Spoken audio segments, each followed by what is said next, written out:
सारस्वत सृष्टि ही स्रष्टा को अमर करे।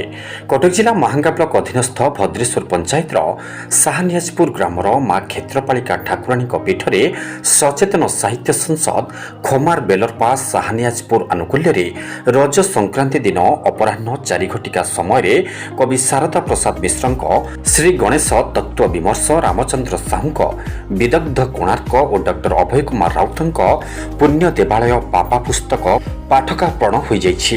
अनुष्ठान स्थायी सभापति विरूपाक्ष राय पौरोहित अनुष्ठित उक्त सभारे उद्घाटक भाव डॉक्टर भुवनानंद साहू जोग देथिबा बेले वरेण्य अतिथि भाव ताराप्रसन्न महापात्र शरदचंद्र राउत उदय शंकर पाढ़ी रामचंद्र साहू प्रमुख जोगदे सारस्वत सृष्टि ही स्रष्टा को अमर करिथाय बोली मतव्यक्त करथिले। अध्यापक उमाकांत प्रधान शारदा प्रसाद मिश्र डॉक्टर विजय कुमार राउत पुस्तकगुड़ी को समीक्षा करथिले।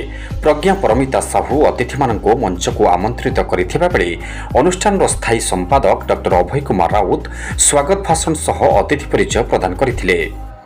नूतन पाठ्यपुस्तक कवि शारदा प्रसाद मिश्र और कवि प्रफुल्ल कुमार साहूकर कविता स्थान पाइथिबारु उभय को अनुष्ठान तरफ अतिथि मानक द्वारा संबर्धित करा जायथिला।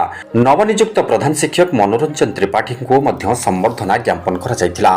परे परे कवि शैलजा शंकर सामल और क्षीरोद दासଙ୍କ संयोजन कवि विजय कुमार कुंवर श्रीधर महांती दुर्योधन बेहरा पद्मचरण जेना शरदचंद्र मिश्र राजेन्द्र महापात्र केशव सेठी संतोष स्वाई आलोक महारणा रजनीकांत दास विजय केतन स्वाई प्रमुख शताधिक कवि को नहीं कविता पाठोत्सव अनुष्ठित हो जाइछि।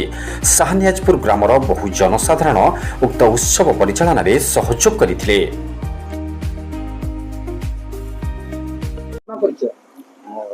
मो ना शारदा प्रसाद मिश्र घर निकटस्थ निश्चंद कोइल पाखे खंडसाई।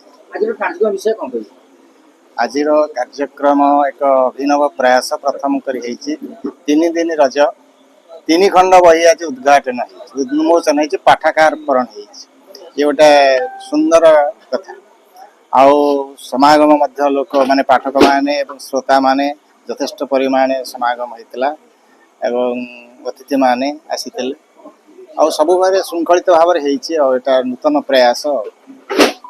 मो ना रामचंद्र साहू ग्राम गोविंदपुर मुझे गाँव अधिवासी।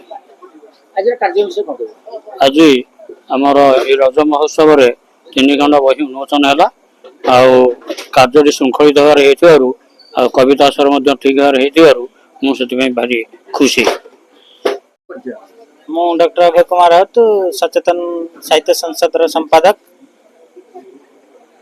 आज कार्यक्रम आमर रज महोत्सव एवं रामचंद्र साहूकर विदग्ध कोणार्क शारदा प्रसाद मिश्र श्री जगन्नाथ श्री गणेश तत्व विमर्श एवं मोर पुण्य देवालय बापा पुस्तक 3टी लोकार्पित है एवं विशेष कार्यक्रम आज आम शारदा प्रसाद मिश्र को संबर्धित करिछु एवं प्रफुल्ल साहू को संबर्धित करिछु एथिपाई जे तांकर चतुर्थ श्रेणी साहित्य बही रे लेखा शारदा सारंकर शपथ एवं प्रफुल्ल साहूकर सौर जगत कविता स्थान पाइथिबार। मो ना तारा प्रसन्न महापात्र घर हूँ इटामुड़ी सचेतन साहित्य संसद जड़े सभ्य। आज जो रज उत्सव टी एवं सचेतन साहित्य संसद तरफ जो पालन करागला यहाँ अत्यंत श्रृंखलित एवं गाँ वाला गाँ लोक मान साहाय्य सहयोग आमको बहुत खुशी गला एवं अभय बाबू शारदा बाबू एवं राम बाबूर जो 3 खंड बही उन्मोचन है अत्यंत उपादेय बही एवं शारदा बाबूर बहीर किसी अंश आम पिला टेक्स्ट बुक रे स्थान न पाई आम भारी खुशी। महांगारू विजय कुंवरଙ୍କ रिपोर्ट निर्माण लाइव।